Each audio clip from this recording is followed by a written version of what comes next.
The Legend of Heroes, and its setting of Zemuria, is by far the greatest, most interesting, and in-depth universe I've ever experienced in Japanese RPGs.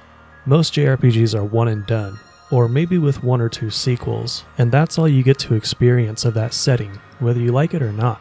But not with The Legend of Heroes, also known as the Trails series. There are a total of 9 games currently in English, 12 total in Japan, with plenty more to come as the developers have said they aren't even halfway done with the series.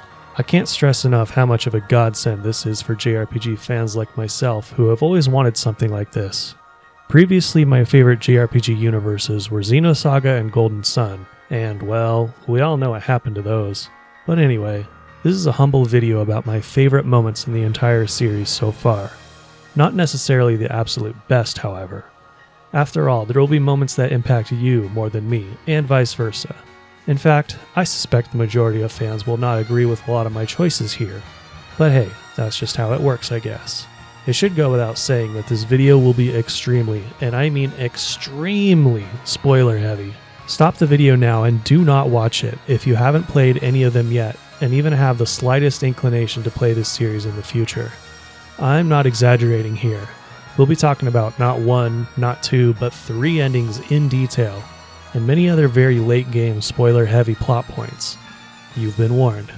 I do have another video about this series you can watch though. Feel free to go watch that instead, just saying.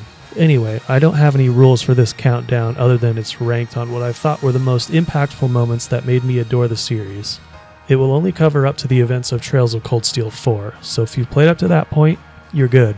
If not, I'll have timestamps in the description if you want to skip certain parts. Let's get into it, shall we?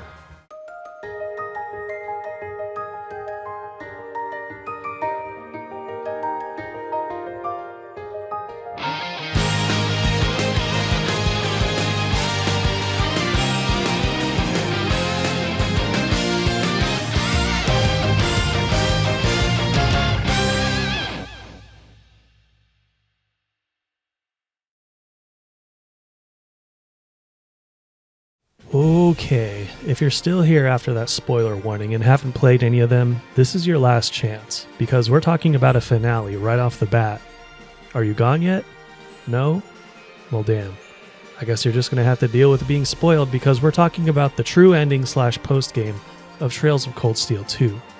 What's interesting about this ending is that it plays out like a questionably canon postgame sequence, where you're sent to a bizarre dungeon that breaks the rules of the universe a little bit, in order to give you one final ridiculous challenge. Unfortunately, by this point in the game, you should have enough resources at your disposal to make quick work of it, so it isn't really as challenging as it may seem. The very final boss will put up a fight for sure, but it's nothing you can't handle. But once you triumph, you get the most bittersweet moment in the entirety of the first 2 Cold Steel games, where everyone has to say goodbye to each other after everything they've been through. Even for me, with a heart as cold steel as mine, who groaned through the entirety of the high school slice-of-life Persona wannabe dating sim bullshit they decided to put us through, it was still able to get an emotional reaction out of me, and ended the 2-game story on a very, very high note. However, if it was just that, it probably wouldn't have even made the top 10. What pushes it over the line are 2 things. Prior to this sequence, they give you the chance to play as 2 characters from the previous Crossbell games, who were vaguely talked about in the events of Cold Steel 2, but never seen. Nice fan service moment, but for me, this was weird because I had not played the Crossbell games yet at that point, but revisiting it later on in a second playthrough made it pretty cool. The other thing about this part of the game is if you can get all the black records and give them to Thomas, one of Reen's teachers, he reveals himself as part of the Gralsritter, agents of the church that operate in the shadows but are a prominent subject in Trails in the Sky 3, which makes this optional scene a surprise callback to that game, and makes some very interesting revelations about the plot that you wouldn't be able to learn otherwise. Too bad that the only way to see this part is to play New Game Plus, but hey, at least they do reward you for actually beating it twice, I guess. Okay, what's up with you guys? Instructor? For all that you've done for us this past year, thank you very much.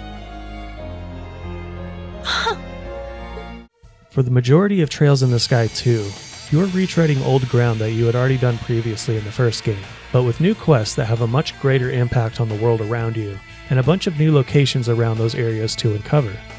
By the 2/3 or 3/4 mark, shit absolutely hits the fan, and you get a very unforgettable sequence of events that propel this game into the stratosphere, literally. One of which we'll be talking about later on. But for now, I want to talk about the Liber Arc, the final area of the game where you fight against every Ouroboros enforcer that has stood in your way throughout the game for one final challenging showdown with each of them, including Louve, a mysterious, extremely powerful and intimidating force throughout the first 2 games who is easily one of the hardest bosses in the entire series, with tons of arts and special attacks that will absolutely destroy an unprepared party. He also has one of the best boss theme songs ever made, just saying. This boss fight represents all of the work you and your party have put in together over these 2 games, and that's only part of what makes this fight so special. The fight represents closure for Joshua, who has been battling his demons for a long time, with Louve being the only link he has left of his backstory before he was part of Ouroboros himself. The 2 of them have one last fight one-on-one, ending with Joshua disarming Louve, to which Louve admits defeat. Getting past this boss fight was a daunting task on my first playthrough, and just managed to overshadow the last boss that came next, despite it being a very good final battle all things considered. Except one time when the game crashed right when I beat it. That was annoying. Anyway, we'll be talking about Louve again later on in this list, as pretty much every scene in this trilogy involving him is not only very memorable, but also very significant.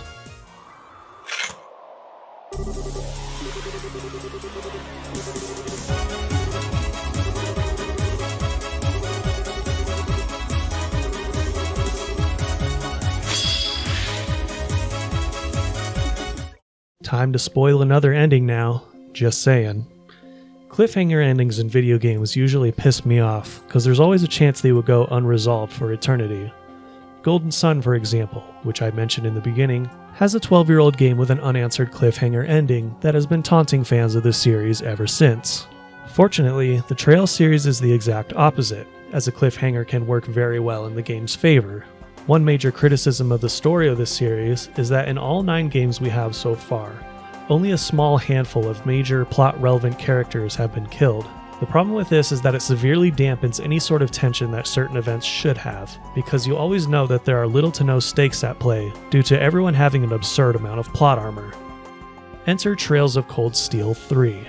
Towards the latter parts of the game, one character gets shot by someone you thought was a good friend, which sets the tone for the rest of the game, and it's all downhill from there. Things are not looking good for your side, as a fierce battle between many characters rages on the surface as you enter the final dungeon, the Grawl of Erebos, and continue to fight waves of powerful demons and boss fights featuring many characters from previous parts of the story, including Milliam, who is supposed to be on your side.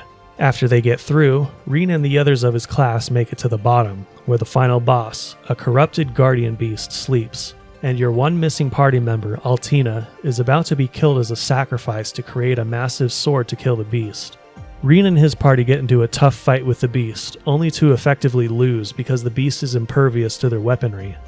Meanwhile, the Courageous, a battleship you spend a lot of time on in the previous game, shows up to the battlefield outside of Erebos, and Alberic detonates the entire thing in one push of a button because a certain someone with a gun I mentioned earlier sabotaged the ship. And using magic, they display these entire events to Reen and the party to rub salt in the wound. Altina wakes up to try to save Reen, who's about to get wrecked by the beast, but then Milliam, who we thought was no longer on our side, jumps in and takes her place, tries to protect Reen with her shield, which results in the beast killing her in one blow, in one of the most shocking scenes in the series. Why is it shocking? Because up until this point, the series has gone out of its way not to kill anybody, especially not in front of our eyes, and we just witnessed 3 very important characters die in the Courageous explosion, one of which is one of my favorite characters in the series. And then Milliam, a young girl we've grown to love over the past 3 games, dies in the main character's arms in an act of foolish heroism. As for Reen, he fucking loses it. Milliam sacrificed herself, becoming the sword of the end. Reen takes it, gets triggered to the point his ogre power goes max power, turning him into a berserk monster, and single-handedly, brutally, viciously rips and tears the nameless beast apart, as if the legendary guardian was nothing to him, resulting in the great twilight being unleashed upon the world. Then, he turns to Osborne and Alberic, ready to slaughter them too, but everyone on their side calls their divine knights in to restrain and subdue him, leaving Reen, your main character for the past 3 games, broken and in the hands of the enemy. Together we shall write the end to this wretched fairy tale, in ink, black as despair. What an absolutely insane way to end this game. Once I beat it, I could not wait to play Cold Steel 4. Unfortunately, and this is why this game isn't higher on the list, Cold Steel 4 took all of the emotional damage that Cold Steel 3 inflicts on you, and, well, remember how I said that this series goes out of its way not to kill any characters? Yeah, Cold Steel 4 really took a dump on all these moments, and also many other moments. But hey, you had me there for a while. Anyway, moving on.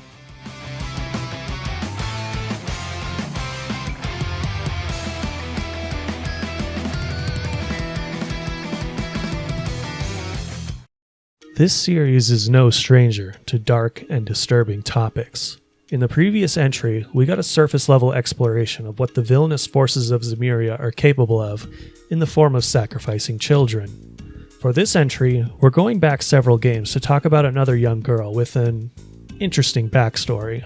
Tio Plato, one of your party members of Crossbell's special support section, is a lot younger than everyone else in the profession, being only 14 at the beginning of Trails from Zero. Lloyd points this out as being strange very early on, and there's a multitude of bizarre circumstances that led to Tio becoming one of the squad's members.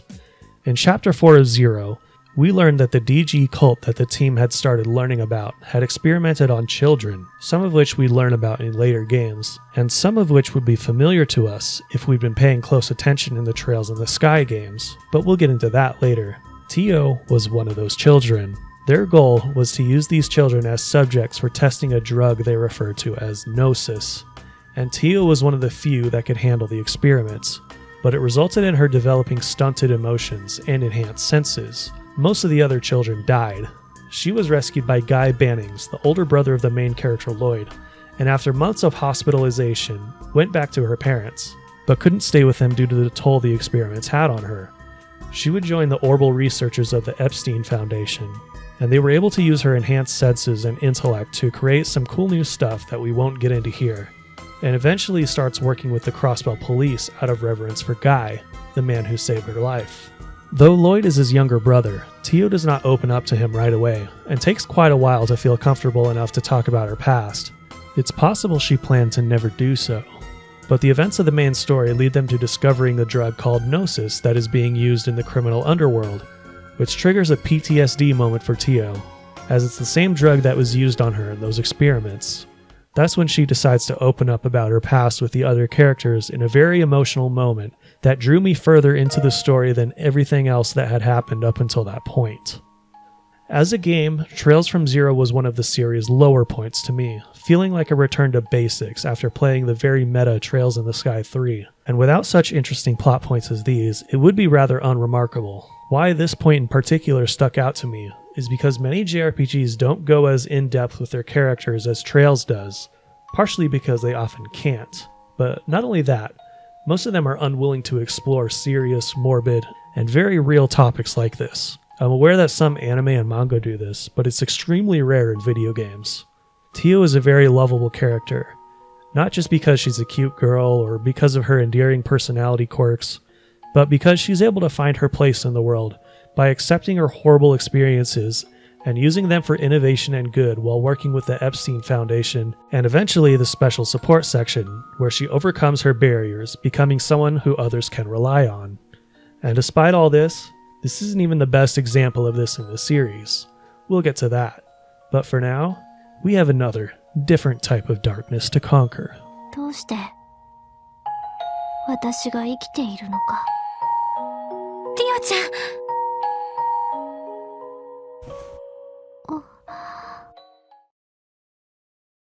いいじゃない。わからなくったって。そんなのは私たちだってあなたと同じなんだから。My favorite game in the series, in case you're wondering by now, is Trails in the Sky 3, which may be an unpopular choice. For one, the third is a very bizarre game compared to the rest of the series, and feels like a contrived mess at first glance that breaks the series' internal logic, especially the existence of the memory doors and the weird recreations of locations from the previous two games. Part of why I love it so much is how much experimentation there is on top of the already expansive combat system we got to play around with in the second game. But it also has my favorite main protagonist in the series, Kevin Graham. Why is he my favorite? Well, Kevin is an unusual protagonist to begin with, and if you don't already know how I feel about JRPG protagonists, I got a video for you, just saying. And his backstory is a harrowing tale, another one with morbid subjects not normally explored in video games.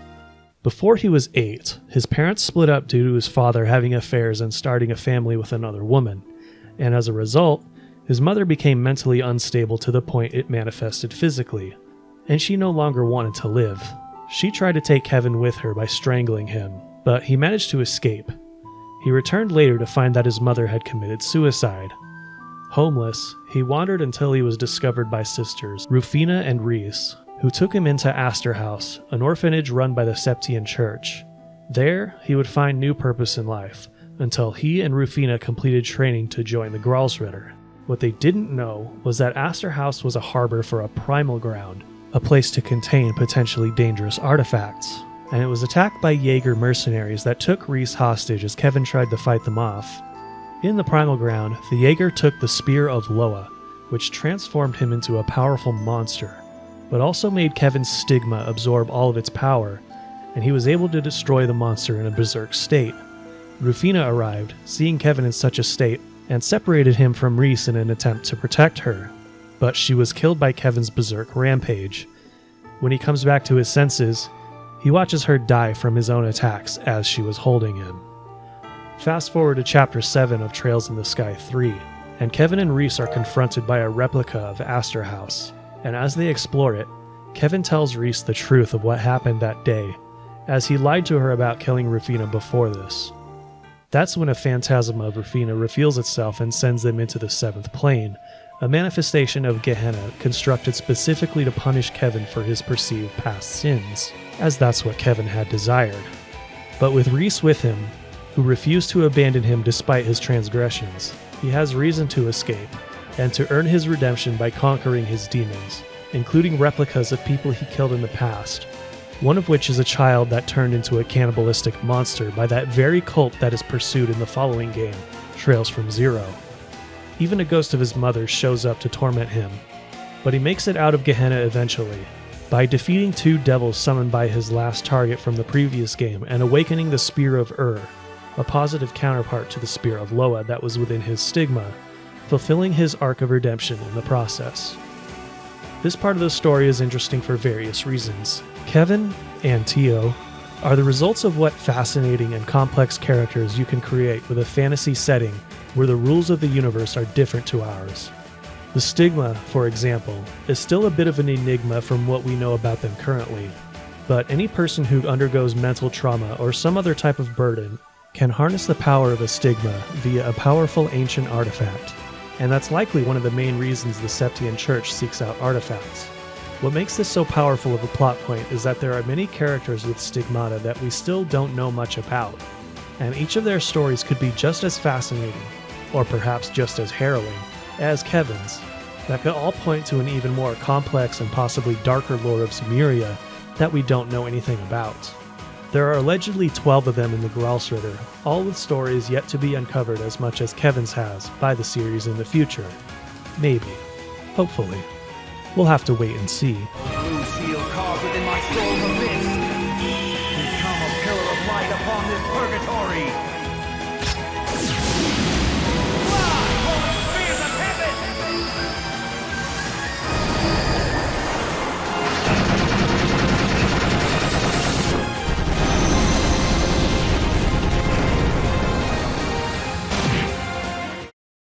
There's a lot to complain about when it comes to Trails of Cold Steel 4. The game is a bit of a clusterfuck in terms of how the story progresses, with a lot of unnecessary Deus Ex Machina moments that made me cringe more than it should have. But after playing all 8 games that came before it, there's one moment of pure, righteous, delicious, amazing fan service. And no, not that kind. I'm talking about a meeting. A meeting, you say? How could a meeting be one of the best moments in the series? It's very simple, and I'll keep this very simple. In Part 2, we get to see a meeting of many characters that are or have been party members in all 8 past games. Estelle, Joshua, Ren, Claudia, Lloyd, Ellie, Tio, Randy, and even other important characters like Kia and the one I was most excited to see return, Cassius Bright. And wow, do we get to have some fun in this part, having a chat with all these characters before the next act of the game kicks off. Going around and talking to NPCs as well as watching them interact with each other is not something I normally enjoy this much in games, even in this series sometimes, but man, was I eager to do it in this one moment. Unfortunately, it doesn't last too long, as everyone has to go their separate ways until later on, which is also a very epic moment near the end. But this meeting of Operation Mil Mirage was the first part you get to see everyone in the same place, coming together to solve a problem that requires a massive amount of heroes to succeed. Probably the most glorious thing about Cold Steel 4, but you wouldn't understand that if you haven't played the rest of the series, would you? If you haven't, why are you still here? Just saying. You're all pretty gung-ho about this, huh? How are you guys so relentlessly positive about everything? It really is the most annoying thing about them, isn't it? I mentioned earlier that Trails from Zero is a fairly unremarkable game compared to the others, except for certain intricate plot points that stand out among the rest. For Trails to Azure, however, things are very different. While you spend much of your time doing tasks that are similar to Zero's in the first half of the game, there's one specific scene in the second half that changes the game from a steady burn into a blazing inferno, and holy shit, I was not prepared, even with all the writing on the wall beforehand.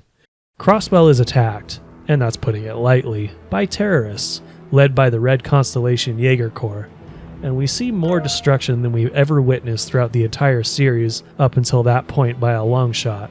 Buildings getting destroyed, people attacked in the streets, the entire IBC building, which was a key location throughout these 2 games, gets completely destroyed.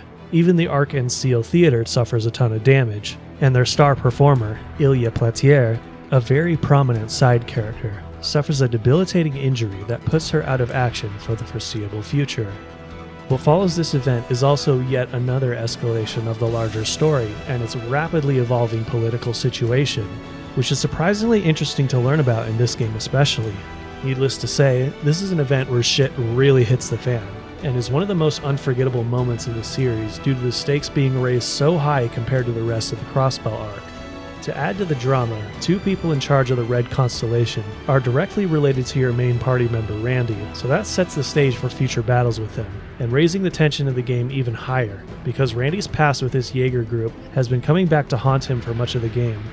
He even leaves the party for some time for reasons related to this, so it's up in the air what may happen to him down the line. Azure is one of the series' fan favorites, and for good reason. The story is gripping, dramatic, with tons of twists and turns that hit like a truck in all the right ways. But for me, it was difficult to choose where I should include the moments of both Zero and Azure on the list, and I probably would have more of them if I didn't come into them so late with much of the story somewhat spoiled, whether it was from playing the first 3 Cold Steel games beforehand or from seeing things online. But that didn't stop me from loving the both of them.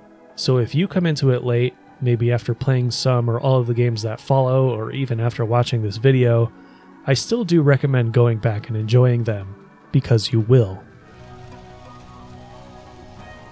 この地を巡る運命、しかと見届けさせてもらいましょう。 I did mention we would talk about Trails in the Sky 2 again, and here we are. Funny thing about this moment is that it probably would not be so high on the list if not for how it significantly impacted my experience of the ongoing story. 6 games later.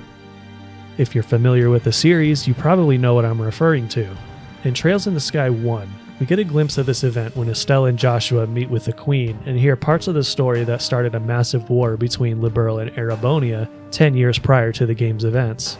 But the Queen doesn't give the entire story behind that. as she played an unfortunate role in those events as well. Fast forward to the latter half of the second game, and we have Estelle getting abducted by Ouroboros and taken aboard the Glorious, a massive airship where she is greeted by Ren, who escorts her to Weissman, where he tries to recruit her, but she refuses, and is taken back to her room after she tries to attack him. That's when Louve steps in, and they have a little chat. One of the most haunting melodies in the series plays as Louve recounts the tale of Hamel, a small Erebonian village near the border of Liberl that one day was attacked by a group of Jaeger mercenaries wielding Liberlian weapons. Louve, along with Joshua and his sister Karen, attempted to escape, and Louve sent the two ahead of him. But these weren't typical Jaegers. They made sure to extinguish every single life in the village and make sure nobody escaped. Joshua and Karen were caught by one of them. The way Louve recalls it, when he catches back up with him, Karen was dying. The Jaeger was very dead, but Joshua was not. Meaning Joshua, who at the time was only 6 years old, snapped, and somehow savagely killed the man that threatened their lives. Karen died shortly after, asking Louve to protect Joshua from there on out. Needless to say, this changed the two of them, leading them down the path to becoming part of Ouroboros. Once the Erebonian Empire learned of this event, they used it to justify going to war with Liberl, dominating the smaller nation for 100 days until Cassius Bright's counteroffensive plan turned the tides, and the Empire's leaders discovered that the invasion of Hamel, the slaughtering of many innocents, was just a means to an end orchestrated by Imperial warhawks. The Empire and Liberl both agreed to sweep the tragedy of Hamel under the rug as a condition of the truce to end the war. Of course, there would be people who would never forget the truth of what happened. Louve was one of them, so was Joshua, the Queen too, and now Estelle, and by proxy, the player.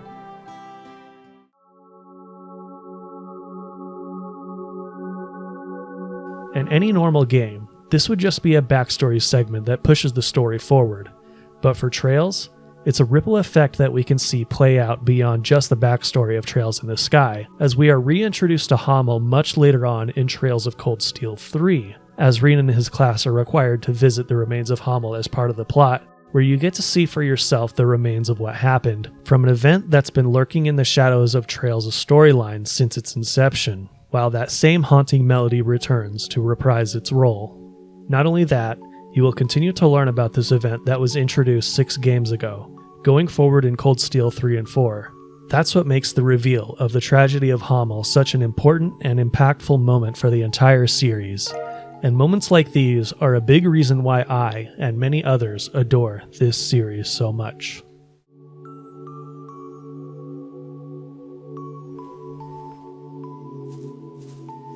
Okay, your turn. Well, go ahead. We'll wait for you to leave the flowers. You'll wait? Thanks. We shall dedicate these flowers then.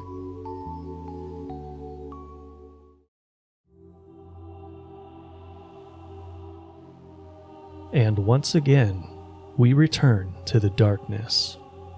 We've mentioned human sacrifice, child experimentation, abuse, suicide, terrorism, the slaughtering of innocents. What else is left? What else could possibly be in this series that's on the level of everything I just mentioned? Perhaps something worse? Well, if you know the series well enough, you may have an idea. If not, here's a hint. Trails in the Sky 3. If you still don't know or for some reason forgot or missed it, well, let me take you deep, deep down into the never-ending darkness that this series tucked away into a neat little optional corner of the game that requires quite a bit of effort to get to. The Abyss. You'll have to fight through tons of powerful demonic enemies, including powerful undead, grimoires that can transform into clones of your party members, incarnations of previous devils you had to fight, and lastly, the dreaded and horrifying Tempest Palm. Okay, that last one's kind of a joke, Superboss, to be honest. We're not really here for that. We're here to gaze into the abyss. On the last level, in the same room as that dastardly palm, we have one last memory door. Now, the memory doors up to this point have been mostly lighthearted fluff pieces, mini-games, or tedious mini-story segments from the past, But this is the Abyss. This is different. You've been warned. The door reads, "Bring to me the girl loved by the world's darkness." A statement with dire implications considering what it's about to show you. I briefly touched on this earlier, but along with Tio, Ren was also one of the children experimented on in the DG cult. But in order to improve their financial situation, they lent her to a little-known place called Paradise. This last memory door tells us all about Ren's experience in this place, and to put it mildly, Paradise was a place where people went to enjoy the company of children, we'll say. You know what I mean.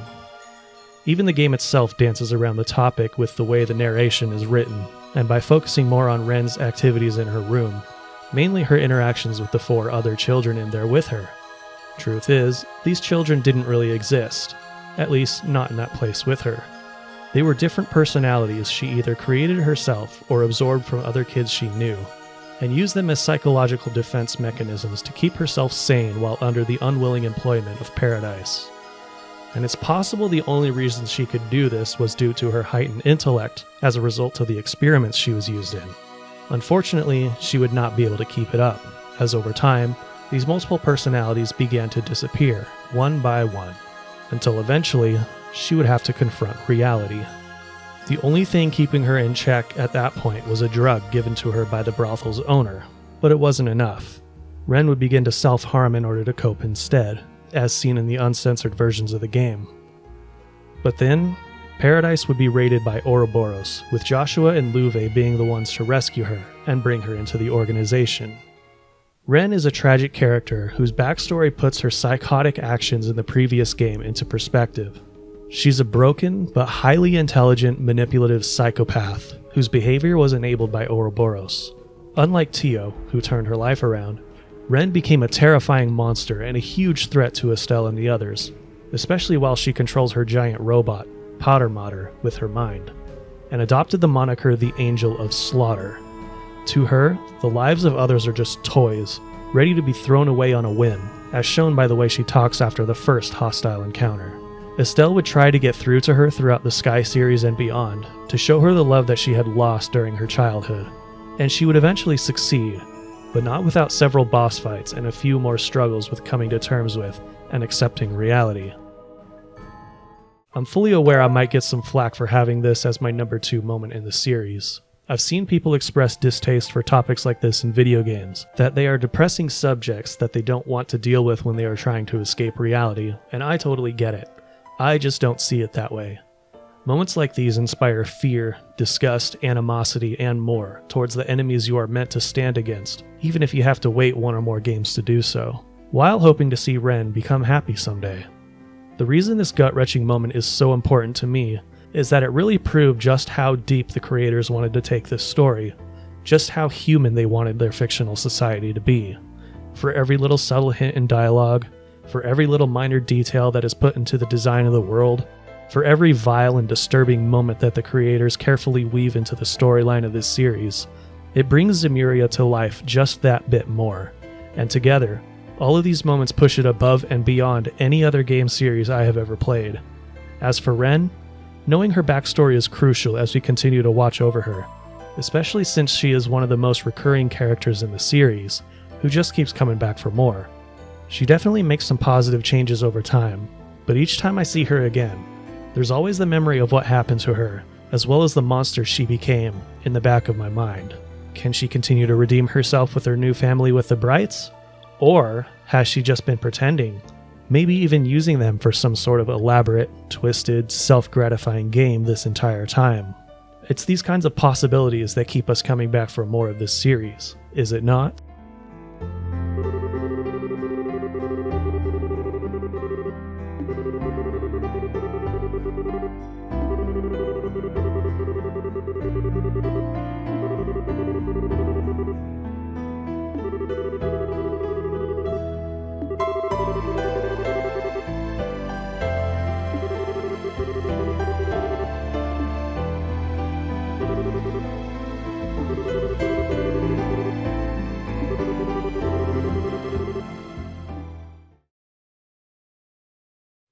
Before we get to number 1, here are some honorable mentions.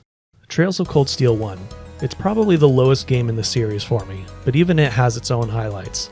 Despite being silly high school nonsense, meeting all the characters in the beginning was fairly amusing, and seeing the town of Trista and all the little details put into their first fully 3D game for the first time was pleasant.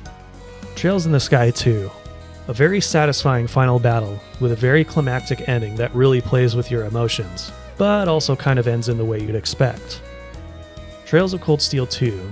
The battle between Reen and Crow, followed by the fight with the Vermilion Apocalypse, was an epic climactic moment. Trails to Azure. Imagine making politics interesting. Azure did this with the meeting between leaders of the various countries in Orcus Tower as they discussed the future of Crossbell and other things, and it's surprisingly one of the best moments in the game. Trails from Zero. Going to an auction and learning that one of the things they had on auction was a small girl in a box. But there's more to this than meets the eye for sure, and you also get one of the most adorable characters in the series joining you for the rest of the Crossbell games. Trails to Azure's final boss and ending, which is an epic fight followed by a bit of a mindfuck. Trails of anything. Literally any moment involving Oliver throughout the entire series is always entertaining, because he's the fucking best, and you know it.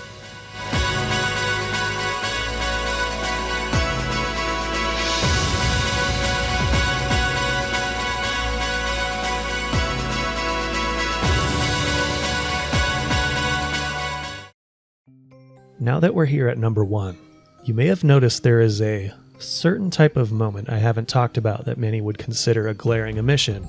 From 0 through Cold Steel 4, you get to take part in special bonding moments with a character of your choice, which usually will get you a special scene with them before the end of the game. My number 1 moment in the Trails series is also not one of these moments.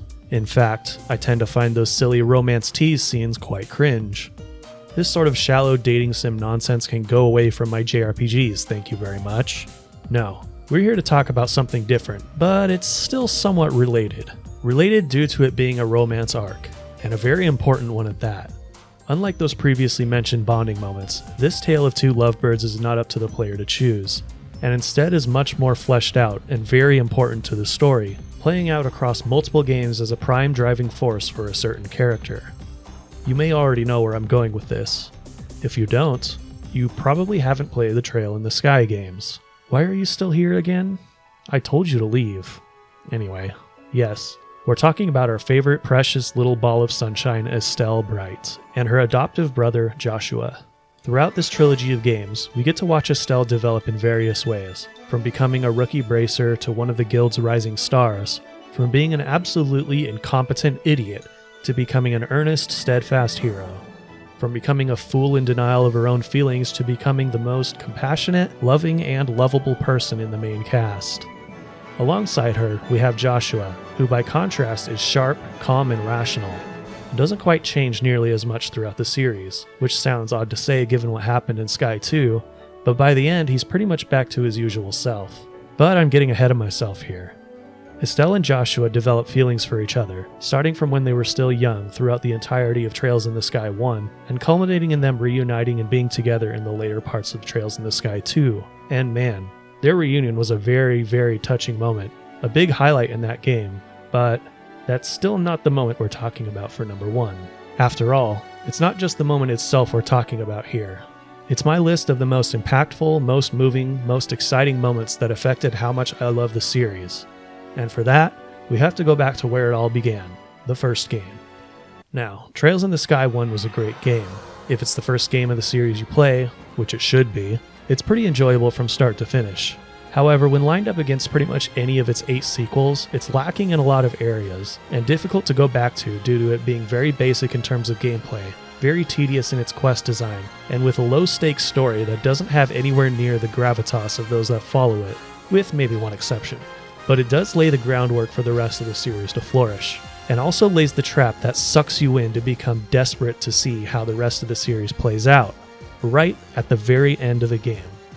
My number 1 moment in the series is the epilogue of the first Trails in the Sky. For the past 40 to 60 hours you've been playing this game, Estelle and Joshua go through many hardships, growing closer and closer as time goes on. But Joshua has some dark secrets in his past that are only hinted at up until this moment. After taking down the monstrous mechanical guardian down below and stopping a coup to overthrow Liberal's current power structure, turns out there's more to this plot than it seems. Estelle and Joshua return to the city of Grancel and begin to relax a bit, and in that brief moment where they let their guard down, that's when he appears. Weissman, the Faceless. He confronts Joshua alone and reignites his suppressed memories of being a damaged, broken child who was molded into a ruthless assassin, a weapon and a tool to be used by the Faceless, the true mastermind behind the entire game's major conflicts.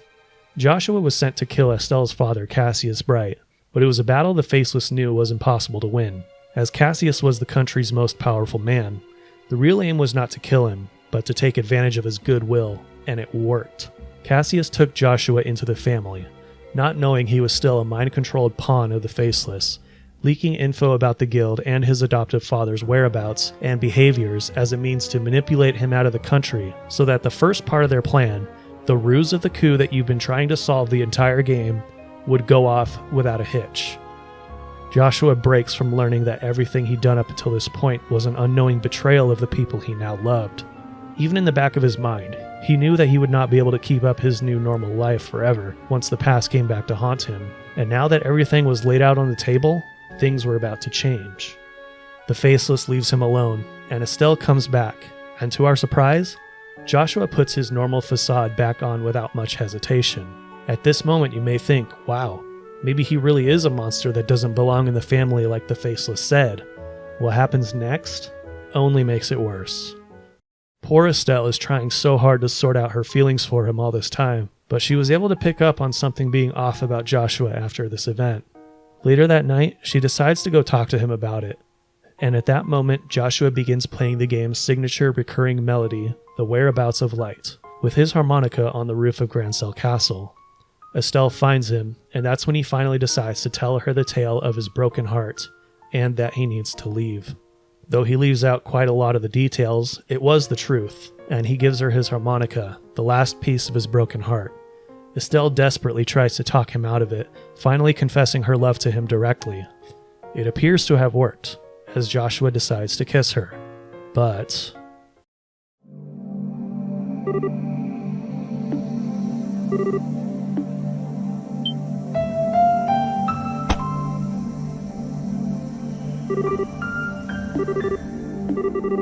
oh, yeah, there's no talking him out of it. If that ain't an expression of dead inside, I don't know what is. This moment is creepy and shocking in all the right ways. It's just a taste of the dark, twisted, cruel nature of this universe that never quite fully showed itself up until this moment of the game. The empty staring portrait of Joshua looking directly at the player is only used for this specific sequence of the Sky trilogy, and it stuck with me for a long time after I finished it. Not only that, this ending changes everything. Everything you've experienced from the start of the game all the way up until the end has a new meaning, vastly more context, and ends on a note that cannot be left unanswered once you experience it. Unfortunately, Trails in the Sky 2 wasn't yet available in English when I beat this one on the PSP, so I had to have some patience. Looking back now, Trails in the Sky 1 is a surprisingly mind-blowing game.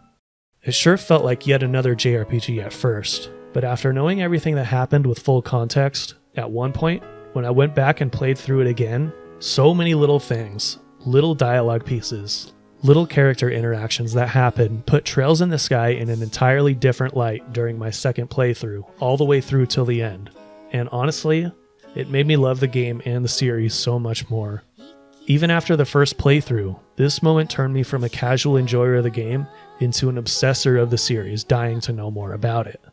I'll admit, it's entirely possible I'm greatly overanalyzing this part, but I consider Trails in the Sky's ending as one of my favorite moments in any video game I have ever played.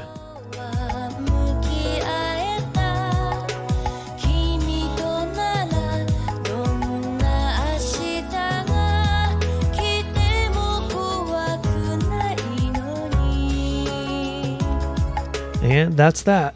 If you watched the whole thing, thank you. If you spoiled the games for yourself, fuck you. I kid. I hope you enjoyed it, and I hope you share some opinions of your own in the comments. Feel free to call me a Sky Boomer or Sky Homer all you want, I don't mind. Obviously this countdown is a clear bias towards those games, as I think the Sky Trilogy is still the best of the series, so far at least. I've heard a lot of positive things about the upcoming games we don't have in English yet, but then again, my opinions probably don't mirror those of the rest of the fanbase, so my thoughts may ultimately vary. I do know one thing: after the last game, I will be going into it with the lowest expectations. Just saying.